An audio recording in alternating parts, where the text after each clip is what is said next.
நீங்கம்மா எத்தனை வருஷம் ஆச்சு கல்யாணம்? இந்த ஃபேமிலி கவுன்சிலிங் எதுக்கு கூப்பிட்றது, நம்ம சப்போர்ட்டிங் பர்சன், சப்போர்ட் பண்ணுறவங்க யாராவது இருப்பாங்க. இப்போ வீட்டில் பார்த்தீங்கன்னா சில பேர் சப்போர்ட் பர்சன், நீங்கள் இன்னும் இருக்கிறீங்க ஒய்ஃபு, அவங்க சின்ன மாமனார் இருக்காரு, அந்த மாதிரி யாராவது ஒருத்தர் சப்போர்ட் பர்சனும் இந்த வியாதியை பற்றி தெரிஞ்சுக்கிட்டால் தான் வெளியே போய் டி அடிக்ஷன் சென்டர்லேருந்து வெளியே வந்தால் அவரை நம்ம எப்படி ஹேண்டில் பண்ணுறதுன்னு தெரியும். இல்லாட்டி நம்ம என்ன பண்ணுறது, இவன் இதுக்கு கோச்சிக்கிறான் அதுக்கு கோச்சிக்கிறான், என்ன பண்ணுறது, இவனை எப்படி அடுத்த ஸ்டெப்புக்கு எடுத்துன்னு போகிறதுன்றது தெரியாமல் போயிடுன்றதுனால தான் இந்த மீட்டிங்கே நம்ம கூப்பிட்றது. இன்னொன்று, எங்களுக்கு அவரோட ஃபேமிலி சுச்சுவேஷன் எப்படி வளர்ந்தார் அப்படின்றது தெரியறதுன்றதுக்கும் கூப்பிடுவோம் நாங்கள். பேசிக்கலாக இவர் படித்ததெல்லாம் நல்லா படித்தாருங்களா? அதை படிக்கலாம் இல்லை. என்ன வேலைக்கு பண்ணுறது? ரயில்வேல. இந்த பேசிக் நாலேஜ் இல்லாமல் எடுக்க மாட்டாங்க ரயில்வேல. 10th படித்தாரா?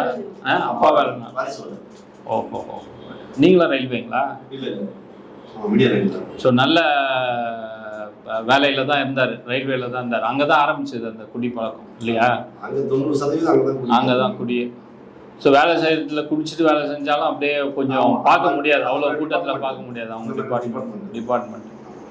ஸோ இப்போ நம்ம வீட்டில் நிறையா பிரச்சனைகள் ஆனவொடனே எடுத்துகிட்டு வந்து சேர்த்துருக்கோம். கரெக்டாக இப்போ நமக்கு தெரியுது அவருக்கு அடிக்ஷன் இருக்குது அப்படின்றது தெரியுது.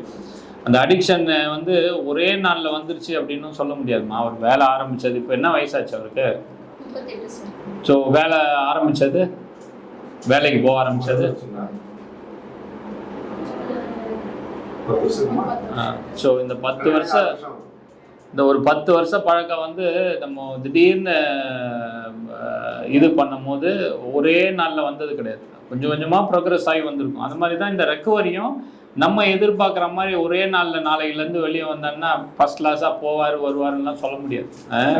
அந்த ஆல்கஹால்லேருந்து வெளியே வர்றதும் கொஞ்சம் கொஞ்சமாக தான் வர முடியும். கொஞ்சம் கொஞ்சமாக வர முடியுன்றதை நான் எதை மீன் பண்ணி சொல்கிறேன்னா, குடியை கொஞ்சம் கொஞ்சமாக நிறுத்துங்கன்னு சொல்ல, குடியை மொத்தமாக தான் நிறுத்தணும். ஒரு ட்ராப்பு கூட வாயில் போகாத அளவுக்கு நீ இருக்கணும்பான்னு தான் சொல்லி அனுப்புவோம். ஏன்னா அந்த மூளையில் தூண்டுதல்னு ஒன்று இருக்கும், கிரேவிங்னு ஒன்று இருக்கும். அந்த கிரேவிங்கிறது வராமல் இருக்கணும்னா கொஞ்சமாவது குடிக்கக்கூடாது, கொஞ்சம் கூட குடிக்கக்கூடாது. என்னென்னா சில பேர் என்ன சொல்லுவாங்கன்னா, வீட்டில் அங்கேயே சொல்லியிருக்காங்க என்ன ஒரு பீர் குடிக்க சொல்லியிருக்காங்க அப்படின்னு சொல்லி ஏமாத்துறதுக்கு வாய்ப்பு இருக்குன்றது தான் சொல்கிறேன். கொஞ்சம் கூட குடியை வாயில் வைக்கக்கூடாது. வாயில் வச்சாங்கன்னா என்ன ஆகும்னா, டக்குன்னு பிரெயினில் போய் அந்த அடிக்ஷன் ஸ்டிமுலேட் ஆகி அடுத்தடுத்த ரியாக்ஷனாக என்ன ஆகும்னா அப்புறம் ஃபுல்லாக குடிக்க ஆரம்பிச்சிடுவாங்க. அவங்களால நிறுத்த முடியாது. அதுதான் பிரச்சனையே. இப்போது சோஷியல் ட்ரிங்கர்னா ஏதோ ஒரு ஃபங்க்ஷனுக்கு, தீபாவளிக்கு போவோம், பொங்கலுக்கு போவோம், கொஞ்சமாக அடிச்சதே தெரியாமல் படுத்துட்டு அடுத்த நாள் வேலைக்கு போயிட்டே இருப்போம். இவங்ககிட்ட அது இல்லை. அதனால தான் சொல்கிறேன், இவங்க முதல்ல கொஞ்சமாக குடித்தாலே பிரச்சனை திருப்பியும் வந்துடும். ஸோ அதனால் கொஞ்சமும் குடிக்கக்கூடாது அப்படின்றது தான் நம்மளோட அடிக்ஷன் டிசீஸில் ஒரு மிக முக்கியமான ஒன்று. அதையும் நீங்கள் தெரிஞ்சுக்கணும். நம்ம அவங்க சொல்கிறத அப்படியே உல்டாவாக சொல்லுவாங்க சில சமயம். இல்லை என்ன டாக்டரே குடிக்க சொல்லியிருக்காரு அப்படின்றதெல்லாம் சொல்லுவாங்க. நீங்கள் குடிக்கல அப்படியே பச்சையாக சொல்லுவார், அப்படியே ஸ்மெல் வரும், எல்லாம் வரும்.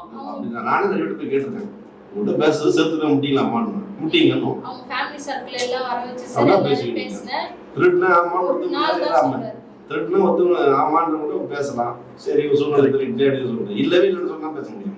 நம்ம தான் பைத்தியம், அந்த மாதிரி பைத்தியம். எவ்வளோ பேசியாச்சு சார், எல்லாமே சொல்லியாச்சு. கடைசி ஸ்டேஜிங் எடுத்துட்டு பரவாயில்ல அப்படின்னு சொல்லி அது அன்பா சொல்லியாச்சு, மாட்டியாச்சு, கைகளை வெட்டி போட்டுருவாங்க. என் பொண்ணு வாழ்க்கை தான் முக்கியம்னு சொல்லி வச்சு பொண்ணு பார்க்குறாங்க பண்ணணுமா, என் பொண்ணு வாழ்க்கை தான் முக்கியம், கைகளோட வெட்டி போட்டுருவோம், வேலையை காலி பண்ணி விட்டுருவோம். நிறைய பார்த்தாச்சு. அது அன்பா முடியும் சொல்லணுமாப்ல, குழந்தை பார்க்கணுமாப்ல. 6 வருஷம் வாழ்க்கை போச்சு. அப்புறம் வயசுகிட்டே போகுது.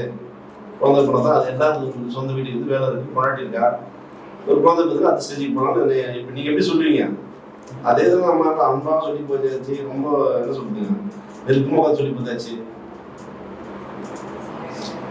நம்மளும் என்ன புரிஞ்சுக்கணும்னா, ஒரு ஸ்டேஜுக்கு மேலே அதை டிசீஸ்னு நம்ம மைண்டில் ஏற்றிக்கணும். அது ஒரு குடி நோய். இப்போ ஒருத்தர்கிட்ட உனக்கு பிரச்சனைன்னா அவர் தான் பிரச்சனையே இல்லைன்றாரு. நீங்கள் சொல்கிற மாதிரி எனக்கு குடி பிரச்சனை இல்லை அப்படின்னு நினச்சின்னு இருக்கவங்ககிட்ட போய் நீ குடி பிரச்சனைன்னா அவங்க ஏற்றுக்கவே மாட்டாங்க. அதுதான் இங்கே இன்டென்சிவாக கவுன்சிலிங்கும் கொடுப்போம். அந்த முதல் மாதம் பார்த்தீங்கன்னா சும்மா ஏற்றுக்கிற மாதிரி வேணால் நடிப்பாங்க. அதெல்லாம் குடிக்க மாட்டேன் சார், அவங்க சொல்கிற மாதிரிலாம் இருக்காது சார், கொஞ்சமாக தான் சார் குடிப்பேன் அப்படி இப்படின்னு சொல்லிட்டு சொல்லுவாங்களே ஒழிய அவங்க மைண்ட்லாம் என்ன இருக்கும்னா என்னை நீ டிஸ்சார்ஜ் பண்ணி போய் குடிக்கணும் அப்படின்ற ஒரு கான்செப்டில் தான் இருப்பாங்க. ஒரு மாதம் போனால் தான் இந்த டீடாக்சிஃபிகேஷன் நடக்கும். இந்த 10 வருஷம் குடித்த ஆல்கஹால் எஃபெக்ட்டுக்கு பிரெயின்லேருந்து கொஞ்சம் கொஞ்சமாக கிளியர் ஆகி நம்ம சொல்கிறத உள்வாங்கிற நிலைமைக்காவது 1 மாதம் கழிச்சு தான் வருவாங்க. நீங்கள் சொல்கிறீங்க பார்த்தீங்களா, அந்த ஒரு இது தடை நீங்கி கொஞ்சம் ஓப்பன் அப் ஆகி அட்லீஸ்ட் இவர் என்ன சொல்கிறாரு கேட்போம் அப்படின்ற ஒரு நிலைமைக்காவது வருவாங்க.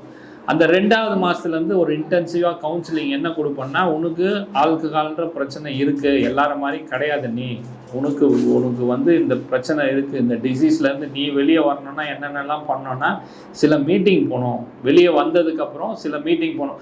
இதே ரயில்வே இதில் வேலை செய்கிறவங்களே நிறைய பேர் இருக்கிறாங்க. அவங்க நம்பர்ஸ் எல்லாம் கொடுத்து இந்த மாதிரி மீட்டிங் போ, ஆல்கஹாலிக் அனானிமஸ்னு ஒரு மீட்டிங் இருக்குது, அந்த மீட்டிங்கில் போய் உக்காந்தின்னா 1.5 மணி நேரம் இதை பற்றி தான் பேசுவாங்க. நான் எப்படி குடிய விட்டேன், ஒரு 20 வருஷம் ஆயிடுச்சு நான் இன்னைக்கு குடிய விட்டுன்னு சொல்லுவான். அப்போது அவங்க வந்து ஓரளவுக்கு அக்செப்ட் பண்ணிப்பாங்க. இப்போது நீங்களும் நானும் சொன்னீங்கன்னா என்ன சொல்லுவாங்கன்னா, உனக்கு குடியை விட்டு நிறுத்தி பார்க்க தெரியுமா, உனக்கு எவ்வளோ கஷ்டம் தெரியுமா, தலைவலிக்கும், கை நடும், இந்த கதையெல்லாம் சொல்லுவாங்க. ஆனால் அவங்கக்கிட்ட அதை சொல்ல முடியாது. நானே 20 வருஷம் விட்டேன்டா, எனக்கு தெரியும்டா எப்படி இருந்ததுன்னு, அதுக்கோசம் இன்னைக்கு போய் நீ குடிக்கிறது பைத்தியக்காரத்தனம்டான்னு சொல்லிட்டு தெளிவாக சொல்லுவாங்க. அவங்க சொல்லி அவரை அந்த பக்கம் போகாத அளவுக்கு கொஞ்சம் ஒரு லைக் மைண்டட் பீப்புளாக ஒன்றா சேர்ந்து ஒர்க் பண்ணுவாங்க. எப்படி குடிய விடலான்ற ஒரு டிஸ்கஷன் நடந்துகிட்டே இருக்கும். அது டெய்லி நம்ம போக சொல்லணும். ஸோ ஒரு 7:30 மணிக்கு அவரை ஃப்ரீ பண்ணி விட்டுணும், 9:30 மணி வரைக்கும் அந்த மீட்டிங் நடக்கும். அதுக்கப்புறம் வீட்டுக்கு வந்துடுற மாதிரி ஒரு ஹேபிட்டை வந்து கொஞ்ச நாள் இங்கேருந்து டிஸ்சார்ஜ் ஆனாலும் வைக்கணும். நாங்கள் செகண்ட் மந்த் முடிஞ்சதுக்கப்புறம் அதை தான் பண்ணுவோம். இங்கேருந்து அவரை எடுத்துன்னு போய் மீட்டிங் விடுறது, மீட்டிங் ஹால்லேருந்து இங்கே எடுத்துன்னு வந்து விடுறது ஈவினிங்க, இதுதான் நடக்கும் மெயினாக. ஏன்னா அந்த மாதிரி ஒரு ஃபெலோஷிப்னு சொல்லுவோம். அது அந்த ஒரு நண்பர்கள் வட்டத்தில் சேர்ந்துட்டாங்கன்னு வச்சுக்கோங்களேன், குடிய உடணுன்ற ஒரு நோக்கத்திலேயே இருப்பாங்க. அப்போ தான் ஒரு 2 வருஷம் கழிச்சு அவங்க வந்து ஒரு நம்பிக்கையாக இருக்க முடியும். இல்லாட்டி என்ன ஆகும்னா, ஒரு சின்ன சண்டையோ சச்சரவோ வரும், உடனே அவங்களுக்கு தோன்றது என்னவா இருக்கும்னா, தண்ணி அடிச்சா சரியாயிடும் அப்படின்றதுல விழுந்துருவாங்க. அதே வந்து அவங்க பழக்கம் இருந்தால் டக்குன்னு ஃபோன் அடிப்பாங்க, இந்த மாதிரி பிரச்சனை, அந்த பிரச்சனைக்கெல்லாம் குடியெல்லாம் தீர்வு கிடையாதுடா, வாடா நம்ம பேசுவோம்னு சொல்லி பேசி அப்படியே ஒரு 10 நிமிஷம் பேசி அது மாறிடுச்சுன்னு வச்சுக்கோங்க, அந்த மைண்டு கிளியர் ஆகிடும். அந்த அலைகள் மாதிரி வந்துக்கிட்டே இருக்கும். கொஞ்சம் ஒரு 5 நிமிஷம் கேப் விட்டிங்கன்னு வச்சுக்கோங்க, ஒரு மாதிரி அமைதியாகிடும். ஸோ அந்த 5 நிமிஷம் பேசுறதுக்கு அந்த ஃபெலோஷிப்பில் ஆள் இருப்பாங்க. நம்ம பேசினா கேட்க மாட்டாங்க, ஏன்னா நம்மக்கிட்ட தான் சண்டையே இருக்கும். ஸோ அதனால் அந்த மாதிரி ஃபெலோஷிப்லலாம் அவரை இன்வால்வ் பண்ண வைக்கணும். ஸோ இது ஒன்று பண்ணணும். நம்ம சப்போர்ட் பர்சன்றவங்க, நம்ம ஈவினிங் எங்கடா போகிற அப்படின்னா, மீட்டிங் போயிட்டு வா, அதுக்கு ஏதாவது காசு கொடுக்குறேன், நீ எடுத்துன்னு போயிட்டு அந்த மீட்டிங் அட்டன் பண்ணிட்டு வந்துடுன்னு கொஞ்சம் காசும் அவர்கிட்ட என்ன மேக்ஸிமம் கொடுக்க முடியும், ஹேண்டில் பண்ண முடியுன்றது அந்த செகண்ட் மந்த் கவுன்சிலர் கொஞ்சம் பேசிட்டு ஏதாவது தேவைன்னா உங்களை கூப்பிட்டு சொல்லுவாங்க. ஸோ இந்த மாதிரியான ஒரு இது வந்து ரிலாப்ஸ் அப்படின்னு ஒன்று சொல்லுவோம். அதுவும் உங்களுக்கு தெரியணும். ரிலாப்ஸ்னால் என்னென்னா, திருப்பியும் போதை அடிச்சிடுவாங்க. இவ்வளோ தூரம் 3 மாதம் நம்ம புத்திமதி சொல்லுவோம். நீங்கள் சொன்ன மாதிரி படித்து கவுன்சிலர் சொல்லியிருப்பாங்க. அவங்களும் ஒரு நம்பிக்கையோடு தான் வெளியவும் போயிருப்பாங்க. விட்டுருணும்டா, நம்ம ஏன் இந்த பிரச்சனையில் இருக்கணுன்ற ஒரு நம்பிக்கையில் தான் வெளியவும் போவாங்க. அவங்களையும் மீறி ஒரு 2 மாதமோ 3 மாதமோ ஏதோ ஒரு பிரச்சனையில் எடுக்க வேண்டிய சூழ்நிலையில் எடுத்துருவாங்க.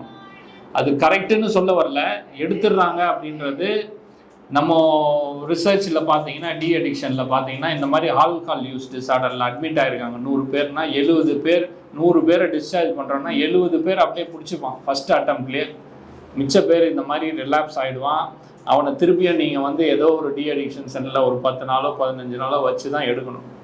அதுக்கு நீங்களும் தெரிஞ்சுக்கணும், அவ்வளோதான்டா இது, இவனை டி அடிக்ஷனில் சென்டரில் நல்லாமான்னு சொல்லி சேர்த்தோம், இதோட இது அடிச்சுட்டான், இது ஃபெயிலியர் போல இருக்குது அப்படின்னு நீங்கள் நினைக்கக்கூடாது. ஏன்னா இந்த டிசீஸே அப்படி தான். ஸோ அதை நம்ம வந்து இப்பயே நீங்கள் தெரிஞ்சுக்கணுன்றதுக்கு தான் சொல்கிறேன். ரிலாப்ஸ்ன்னு ஒன்று இருக்கும் இந்த டிசீஸில். சுகர்னு இருந்தால் சில நேரம் ஹையாகவும் சில நேரம் லோவாகவும், அதுக்கு தகுந்த மாதிரி மாத்திரையை அட்ஜஸ்ட் பண்ணுவோம். அந்த மாதிரி தான் ஃபஸ்ட்டு 6 மந்த்ஸில் ஏதாவது பாசிபிலிட்டி இருக்கும். ஆனால் ஒரு 2 வருஷம் கடந்துட்டாங்கன்னு வச்சுக்கோங்களேன், அதுக்கப்புறம் அவங்களுக்கு பாசிபிலிட்டிஸ் ரொம்ப ரொம்ப கம்மி அந்த மாதிரி ரிலாப்ஸ் ஆகுது. ஸோ அதனால் ஒரு 2 வருஷம் நம்ம ஃபாலோ அப் இருக்கணும். சில சமயங்களில் நாங்கள் என்ன சஜஸ்ட் பண்ணுவோன்னா, டைசல்ஃபிராம்னு ஒரு மாத்திரையை எழுதி கொடுப்போம். அதை நீ டெய்லி போட்டு அனுப்புனீங்கன்னா பெட்டர் அப்படின்னு சொல்லுவோம். அது எதுக்குன்னா, இப்போ வந்து அதை போட்டுட்டு வெளியில போய் தண்ணி கிண்ணி அடிச்சாங்கன்னா வாந்தி வந்துடும். அதை சொல்லியே கொடுக்கணும், அவரும் அக்செப்ட் பண்ணி போட்டுக்கணும். நீங்க அவருக்கு தெரியாம போடக்கூடாது. இந்த வாட்டி சொல்லுவோம், திருப்பியே நீ போட்டுக்கணும்னு சொல்லுவோம். நீங்களும் சொல்லி அனுப்பி விடுங்க. இது எப்படின்னா வீட்டில் ஒரு காம்பவுண்ட் இருக்கிறதுனால திருடன் உள்ள வராம இருப்பானான்னு கேட்டிங்கன்னா வருவான். திருடன்றவன் ஏறி குச்சி வரதான் செய்வான். அந்த மாதிரி தான் நம்ம மைண்டும் சில நேரத்தில் மாத்திரை போட்டிருந்தாலும் கூட சில நேரம் போய் குடிச்சிருவாங்க. ஆனால் அட்லீஸ்ட் நம்ம ஐடென்டிஃபை பண்ணிடலாம், இவன் குடிச்சிட்டான், வாந்தி எடுக்கிறான், திருப்பி ஏதாவது ஒரு ரீஹாப்ல சேர்த்து விடுற டைம் வந்துச்சு போல இதுன்னு தான் சேர்த்து விடணும், வேறு வழி கிடையாது. சில பேர்லாம் 18 முறை அட்மிட் ஆகி கூட ஆகி வெளியில் வந்து இன்றைக்கி நல்லா ஒரு 25 வருஷம் குடிக்காமல் இருக்கான்னு புள்ள குட்டியோட வர்றது வந்து நம்ம பார்க்குறோம். ஆனால் அந்த 18 வருஷம் போராட்டன்றது, 18 வாட்டி அட்டம்ப்ட்ன்றது வந்து ஒரு 3-4 வருஷம் போராட்டன்றது வந்து ரொம்ப ஈஸி கிடையாது. நான் ஈஸியாக சொல்லிடுறேன். திருப்பி ஸோ இந்த போராட்டத்தை இன்னும் கொஞ்சம் எக்ஸ்டெண்ட் பண்ணணும். நீங்கள் இதோட அவ்வளோதான் என் கதை முடிஞ்சதுன்னு நினைக்காதீங்க. ஆனால் எவ்வளோ பேர் நல்லா இருக்காங்க. நான் சொல்கிறேன் பாருங்கள், 100% நல்லா வரதுக்கு வாய்ப்பு இருக்குது. கரெக்டான இடத்துல சேர்த்துருக்கீங்க. இதுதான் முறையும் கூட, சரிங்களா? உலகத்தில் வந்து பார்த்தீங்கன்னா ஆல்கஹாலிக் அனானிமஸ்னு எந்த மூலையில் போனாலும் இருக்குது. யூகேலேயும் இருக்குது, யூஎஸ்ஏலேயும் இருக்குது. அந்த மாதிரி ஃபெலோஷிப்பில் இவரை மிங்கிள் பண்ணுறதும் நம்மளோட ஒரு வேலை. அதில் மிங்கிள் ஆகிட்டாங்கன்னு வச்சுக்கோங்க, நமக்கு பாதி வேலை முடிஞ்சுது. என்னன்னா அவங்க ஒரு ஃப்ரெண்ட்ஷிப் டெவலப் ஆகிடும். குடிய விடணும் அப்படின்ற ஒரு நோக்கத்தில் இருக்கிற ஃப்ரெண்ட்ஷிப் வந்துட்டாங்கன்னா அதுக்கப்புறம் அவருக்கு டி அடிக்ஷன் சென்டர் வரணும்னு தேவை கிடையாது, உங்ககிட்ட அட்வைஸ் கேட்கணும்னு கேட்க கிடையாது. அங்கேயே கேட்டுப்பார், அங்கேயே முடிச்சுப்பார். ஸோ அதை ஒன்று மனசில் வச்சுக்கோங்க. ஸோ வேறு ஏதாவது டவுட் இருந்ததுனால கேளுங்க, இல்லை எப்பயாவது டவுட் இருந்ததுனாலும் any time you can ask. அதுதான் சொல்றாங்கம்மா, ஃபர்ஸ்ட் மாசம் வந்து நீங்க கூப்பிட்டு கேட்டீங்கன்னா சத்தியா அடிச்சு எங்ககிட்டயே சொல்லணும். இல்ல உங்ககிட்ட சொல்றதுதான் எங்ககிட்டயே சொல்லுவாருமா. வேற எங்ககிட்ட வேணா மாத்தி சொல்லுவாரு, எங்ககிட்ட வேணா மாத்தி சொல்லுவாரு. அவர் மைண்ட்ல என்ன ஃபிக்ஸ் பண்ணிருப்பாருன்னா நான் தான் கம்மிட் இருந்தவரை நான் எடுத்து வந்து சேர்த்துட்டேன்னு அவர் மைண்ட் ஃபுல்லா இல்ல. எல்லாமே ஒரு ஸ்டேஜ்ல உணர்ந்துட்டாங்கன்னு வச்சுக்கோங்க. அவங்க சொல்லுவானா வேற வழி இல்ல. அதாவது அன்பு இல்லாமல் எடுத்துன்னு வந்து இங்கே யாருமே சேர்க்க மாட்டாங்க. ரோட்டில் போகிறவங்கலாம் எடுத்துன்னு வந்து நம்ம சேர்த்துனா இருக்கிறோம். நீ நல்லா ஆகணுன்ற ஒரு மனசு இருக்க போய் தான் எடுத்துன்னு வந்து ஒய்ஃப் சேர்க்குறாங்கன்றத தெளிவாக இங்கே சொல்லுவாங்க கவுன்சிலர். அதை அவர் புரிஞ்சுக்கணும், புரிஞ்சுப்பார், ஒரு ஸ்டேஜில் புரிஞ்சுப்பார். அவங்க ஃபேமிலி சர்க்கிளில் சொன்ன இந்த மாதிரி இருக்கு, உடனே சடனாக முடிவு எடுத்து அவங்க வேறு வழியே இல்லை, சரிம்மா நம்ம வேறு வழி தெரியல, ஹாஸ்பிட்டல்லேருந்து வந்து இப்போ தான் உடம்பு முடியாமல் ஆகிட்டு ஒரு மாதிரி ஆகிட்டு வந்தார். 20 நாள் நல்லா இருந்தார். ஒரு வாரம் டைம் கொடுத்தேன். அவங்க வீட்டில் எந்த ஒரு ஸ்டெப்பும் எடுக்கிற மாதிரி தெரியல. அவங்க சர்க்கிளில் சொன்னால் உடனே அப்பா கிட்டலாம் சொல்லி அந்த மாதிரி ஆகிட்டு இப்படியே விட்டா வேற ஏதாச்சும் ஆயிடுச்சுன்னா அப்புறம் கஷ்டம் தான். உடனே என்ன பண்ணணும்னா சரி இங்கே பண்ணிடலாமா எடுத்துட்டு விட்டாங்க. சாப்பிட்றாரா? எப்போதும் எடுக்க மாட்டாங்கல்ல, கம்பல்ஷனாக சாப்பிடுவாங்க. இந்த பசியும் எடுக்கும். வீட்டில் நல்ல சாப்பாடு இருக்குது. என்டர்டைன்மெண்ட் கேரம், செஸ் அது மாதிரி இன்டர்னல் இதெல்லாம் இருக்காது. வாரத்துக்கு ஒரு முறை கொடுப்பாங்க, சாட்டர்டே சண்டே அது மாதிரி. இங்கே கிளாஸஸ் இருக்கும். ஆமாம், காலையில் 6 மணிக்கு எழுந்தாங்கன்னா எக்ஸசைஸ்லேருந்து நைட் படுக்கிற வரைக்கும் ஏதாவது என்கரேஜாக வச்சுருப்பாங்க. நடுவில் இந்த மாதிரி 1-to-1 பேசணும்.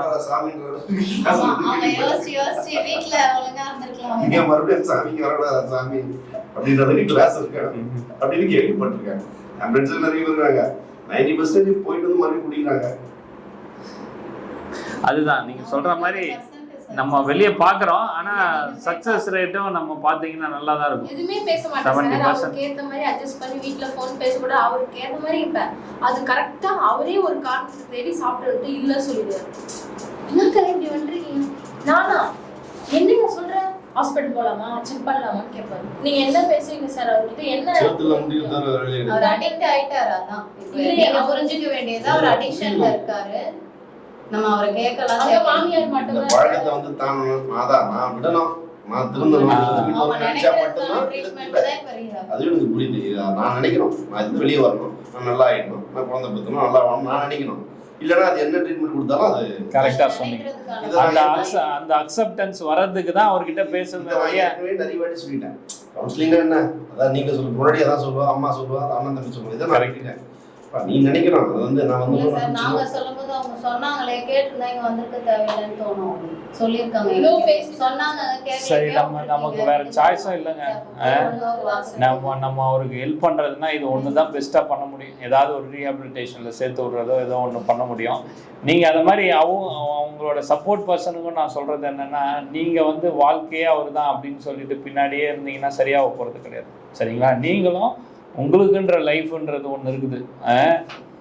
நீங்கள் உங்கள் உடம்பை பார்த்துக்கிறது, உங்களுக்கான சாப்பாடு சாப்பிட்றது, அவரை வந்து 24/7 யோசிக்கிறத விட்டுருங்க. அதாவது டிபெண்டன்சின்னு, அதாவது அவர் ஆல்கஹாலுக்கு டிபெண்ட் ஆகிட்டாரு, நீங்கள் வந்து அவருக்கு டிபெண்ட் ஆகிட்டீங்க. இப்போ 24/7 அவரை பற்றி தான் யோசிச்சுன்னு இருப்பீங்க. அவர் சாப்பிட்டாரா, பண்ணாரா, குடிச்சிருப்பாரா, இது பண்ணியிருப்பாரா அப்படின்னே யோசிச்சுட்டு இருந்தீங்கன்னா நீங்கள் சிக்காயிடுவீங்க. உங்களுக்கு நாங்கள் மாத்திரை போடுற அளவுக்கு ஆகிடும். அதனால் நீங்கள் உங்களுக்கு வாக்கிங் போகிறது, உங்களுக்கு ட்ரெஸ் பண்ணிக்கிறது, அது எல்லாமே பண்ணிக்கணும். சரிங்களா? இது வந்து உங்களோட பார்ட் என்னென்னா எடுத்துன்னு வந்து சேர்த்தாச்சு. இவருக்கு வேற என்ன, நம்ம வெளியே வந்தால் அவருக்கு என்ன பண்ணணும், மீட்டிங் போகணும்னு சொல்கிறாங்களா, அதுக்கு போப்பா அப்படின்னு சொல்லலாம். அவ்வளோதான். ஏன்னா சில பேர் வந்து ஸ்டிக்மா மாதிரி என்ன சொல்லுவாங்க, அப்படியே உங்கள் மூஞ்சி எதிர்க்கு சொல்கிறவங்க கூட இருக்காங்க. ஒய்ஃப்னால தான் அவன் குடிக்கிறான்னு கூட சொல்லுவாங்க. அதெல்லாம் உண்மை கிடையாது. நீங்கள் அதை மைண்டில் போட்டுலாம் இது பண்ணிக்கவே தேவையில்லை. காரணன்றது 1008 காரணம் அவங்களே சொல்லுவாங்க. அவங்களே குடிக்கணுன்றதுக்காக என்னென்னலாம் தப்பாக சொல்ல முடியுமோ சொல்லிட்டு குடிப்பாங்க. அதெல்லாம் ஸோ 1008 காரணம் சொல்லுவாங்க. அதெல்லாம் வந்து குடி நோயோட தன்மை. சரிங்களா? அந்த குடி நோயில் இருக்கிறார் அவர். அந்த குடி நோய்க்கு நீங்கள் என்ன ட்ரீட்மெண்ட் கொடுக்குமோ கரெக்டாக எடுத்துன்னு வந்து சேர்த்துருக்கீங்க. அதனால் பெஸ்ட்டாக பண்ணுறீங்க. நீங்கள் அவரை பற்றி 24/7 யோசிக்காதீங்க. கடவுள் நம்பிக்கை இருக்கா? கடவுள்கிட்ட ப்ரேயர் பண்ணுங்க, கண்டிப்பாக நடக்கும். ஒரு பக்கம் கடவுளை நம்புங்க, இன்னொரு பக்கம் சயின்டிஃபிக்கலாக இதை தான் பண்ண முடியும், அதை தான் பெஸ்ட்டாக நீங்கள் பண்ணுறீங்க, நடக்கும், கம்பல்சரியாக நடக்கும். அதுக்கு போராட்டம் வந்து ஒரே நாளில் முடியுமா, 3 மாதத்தில் முடியுமான்னு என்னால் சொல்ல முடியாது. ஆனால் கண்டிப்பாக முடியும். ஆனால் ஒரு ஸ்டேஜில் வந்து இதுதான் கரெக்டான ரூட்டும் கூட. இதை பண்ணிக்கிட்டே இருங்க, சக்ஸஸ்ஃபுல்லாகிடுவார் ஒரு நாள். அதுக்கப்புறம் நம்ம சொல்லவே தேவையில்லை இந்த மாதிரி ஒரு மனுஷன் இருப்பானான்னு சொல்ல முடியாது. இந்த ஆல்கஹாலை எடுத்துட்டீங்கன்னா அவர்கிட்ட இருந்து அவரோட நல்ல தன்மைகள்லாம் வெளியே வரும்போது இந்த 99% எந்த இதுவும் இல்லை சார். அதாவது வேற எந்த விதம் சொல்ல முடியாது, குறைய சொல்ல முடியாது. நாங்களே சொல்லணுமே, நான் 6 வருஷம் அது பொண்ணு கொடுத்து ஒரு குறை இல்லை. குடியை விட்டு அப்படின்னா ஒரு மாதிரியான ஒரு இது. இப்போ சரி, குடி பழக்கத்தை தான் அந்த ஒரு மைனஸ் தான். மற்றபடி சேமிப்பு இருக்கு, வேலைக்கு கரெக்டாக போடுவா போல, எங்கே தேவையில்லாம பேசுவது கூட தேவையில்லா பிரச்சனைக்கு போக மாட்டாங்க. எதுவுமே யாரும் வீட்டுக்கிட்டலாம் வர மாட்டாரு. இது ஒண்ணுதான் ரொம்ப பெரிய விஷயம். அதை கண்ட்ரோலே பண்ண முடியும். எல்லாத்தையும் ஃபேஸ் பண்ணியாச்சு. அது என்னன்னா சரெண்டா தெரியாம வருவாங்க. இந்த ரொம்ப டைட் ஆயிட்டு தெரியாது. அதுதான் அடிச்சு சொல்றாரு, நான் குடிக்கவே இல்லை, கூட்டு சேர்ந்து குடிப்பாங்க. அந்த மாதிரி கிடையாது, தனியா போய் அடிக்க போயிட்டு சாப்பிட்டு அடிக்க வச்சு சரெண்டா வருது. இல்லையே இல்லையே வந்துட்டு அவர் பாட்டி தூங்கிடுறாரு. நான் கேட்டேன், என்னங்க சாப்பிடுறது வந்து பொண்டாட்டியும் டார்ச்சர் பண்ணதில்ல, அடிக்கிறதுல, அசிங்கமா பேசுறதில்ல, அதெல்லாம் பேச நம்மள கொண்டுடானுன்னு தெரியும். அது வேற விஷயம். சரிங்களா? அது மனசுல ஒரு வாரமா இருக்கும். இருந்தாலும் அந்த இதெல்லாம் இல்லை. ஒரு சில கட்டத்துக்கு மேல இதுவாயிட்டு போனாலும் அதெல்லாம் இது பண்ணிடுது. இந்த ஒரே ஒரு மைனஸ் பாயிண்ட் தான். மற்றபடி வேற எந்த சாப்பிட்டு வந்து கவர்மெண்ட் படுத்துருவாரு சார். சாப்பிடவும் மாட்டாரு. மிட் நைட்ல எழுந்து பசிச்சா சாப்பிடுவாரு. இல்லைன்னா அவர்தான் நான் கேட்டு பார்த்துட்டு அவ்வளவுதான், அப்படியே தூங்கிடுவாரு. திருப்பி மார்னிங் எழுந்து ஃப்ரெஷ் ஆகிட்டு வேலைக்கு கிளம்பிடுவார். திருப்பி அதே கண்டினியூஸாக பண்ணும்போது அப்போ நாங்கள் இருக்கிறதுக்கு யூஸே இல்லைல்ல.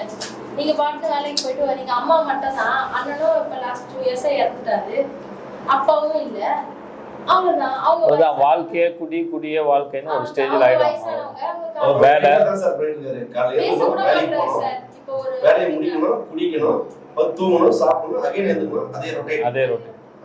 பேச கூட மாட்டாரு. திருப்பி வந்து என்கிட்ட கேட்கல, உனக்கு என்னதான் பிரச்சனை, ஏன் எங்க அக்கா கிட்ட எல்லாம் சொல்ற, ஏன் எங்க அண்ணன் கிட்ட எல்லாம் சொல்ற குடிக்கிறேன்னு, என்ன ஏன் அசிங்க. அதான் குடி பிரச்சனை அப்படின்றத ஃபீல் பண்ண வைக்கணும். அவர் சொல்றதுதான் கரெக்ட். அதாவது எனக்கு குடி நோய் ஒரு பிரச்சனை அப்படின்னு அவர் ஃபீல் பண்ணிட்டாருன்னா அடுத்த நேரம் அக்செப்ட் பண்ணிக்கிட்டாருன்னு வச்சுக்கோங்க. அப்புறம் அதுக்கு என்ன விடிவுன்னு அவரே கேட்க ஆரம்பிச்சிடுவார். நான் எனக்கு குடி ஒரு பிரச்சனை, இதுக்கு என்ன பண்ணணும் அப்படின்னு.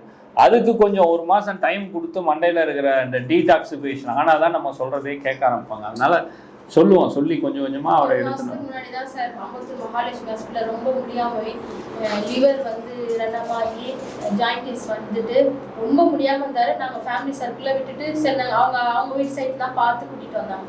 கரெக்டாக 20 நாள் இருந்தார். அவர் குடிச்சிட்டார். ரொம்ப முடியாமல் உயிரே போயிடும்னாலும் அந்த குடி தான் ஒரு இம்பார்ட்டன்ஸ் ஆகிப்போச்சு. சரிம்மா, நீங்கள் நம்பிக்கையாக இருங்க, நம்பிக்கையை மட்டும் விட்டுறாதீங்க. தொடர்ந்து ட்ரீட்மெண்ட் கொடுத்து அவரை எடுத்துன்னு வந்தாங்க. அதுக்கோசம் எல்லாரும் இங்கேருந்து வெளியே போகிறவங்கலாம் குடிச்சிருவாங்கன்னு சொல்ல முடியாது. இவருக்கு ஒரு ஸ்பார்க் வந்துடுச்சுன்னு வச்சுக்கோங்க. அது விட்டமின் டேப்லெட் தான் இவங்க கன்சல்ட் பண்ணிட்டு நீங்கள் விட்டமின் டேப்லெட் எது இருந்தாலும் எடுத்துன்னு வந்து கொடுங்க. கொடுத்துட்டீங்களா? அவருக்கு இந்த ப்ராப்ளம் இருக்கு சார். ஜாண்டிஸ் இருந்ததுன்னா ஒரு வாட்டி செக் பண்ணிடலாம். இல்ல இருக்கு சார், இருந்துச்சு. இப்ப திருப்பி 20 நாள் முன்னாடி குடிச்சாங்க. நாங்க செக்அப் பண்ணும்போது 90% சரியாயிடுச்சு டாக்டர் சொல்லிட்டாங்க. ஒரு வாட்டி திருப்பி செக் சொன்ன பண்ணி. மறுநாளே சாப்பிட்டாரு. ஓ, செக்அப் ஆதாரம் அது முடிஞ்சு என்னன்னா அவருக்கு கொஞ்சம் தெளிவாயிடுச்சு. டாக்டர் சொல்றாரு இனிமேல் ஒன்றும் இல்லை, நீங்க 98% விட்டமின் உடனே டேப்லெட் போய் எடுத்துறேன். நீங்க சர்வீஸ் சாப்பிடாம இருந்தா போதும், நீங்க ரெக்கவரி ஆயிடுங்கன்னு சொல்லிட்டாரு. அப்புறம் ஒரு மைண்ட் ஓகே ஃப்ரெஷ் ஆயிட்டோம், சண்டே மறுபடியும் ஆரம்பிக்கலாம். சொன்னார் மண்டே குடிச்சிட்டாரு. இப்போ 90% நீங்க குடி விட்டுட்டாலே அதுவே சரியாயிடும். விட்டமின் டேப்லெட் தான் நான் எழுதுறேன் 2 மாசம் மகாலட்சுமியில தான் எழுதுறேன். நீங்க நவம்பர் வந்து கடையம் டெஸ்ட் எடுங்கன்னாங்க. அவ்வளவுதான், அது மைண்ட் ஃபிக்ஸ் பண்ணிட்டாரு. 90% சரியாயிடுச்சு, அவ்வளவுதான். இனிமேட்டு குடியை விட்டு ஆட்டோமேட்டிக்கா சரியான ஃபுட் எல்லாம் கரெக்டா சாப்பிட ஆரம்பிச்சா சார். யூஸ்வலா போயிட்டாரு. திருப்பி சாப்பிட்டு 1 வீக் ஆச்சு சார். அவர் ஒழுங்கா சாப்பிட்டு சுத்தமா சாப்பிடுறது. அதுக்கு எனக்கு ரொம்ப பயம் வந்துச்சு. இப்படியே விட்டா வேற எந்த பெரிய ப்ராப்ளமா இருந்தா வீட்டுல உடனே சொல்லி ஏதாச்சும் ஒரு முடிவு உடனடியே எடுத்துனப்பா. இப்படியே விட்டா வேலைக்கு ஆகாது. பார்த்துக்கலாம். ஃபிசிக்கலா ஜாண்டிஸும் எப்படி இருக்குது மகாலட்சுமியில பார்த்த ட்ரீட்மெண்ட் டீட்டெயிலாக கொடுத்துட்டீங்க. நான் பார்க்குறேன். இல்ல அவங்க கிட்டே நான் பார்க்குறேன், பார்த்துட்டு சரிங்க சார்.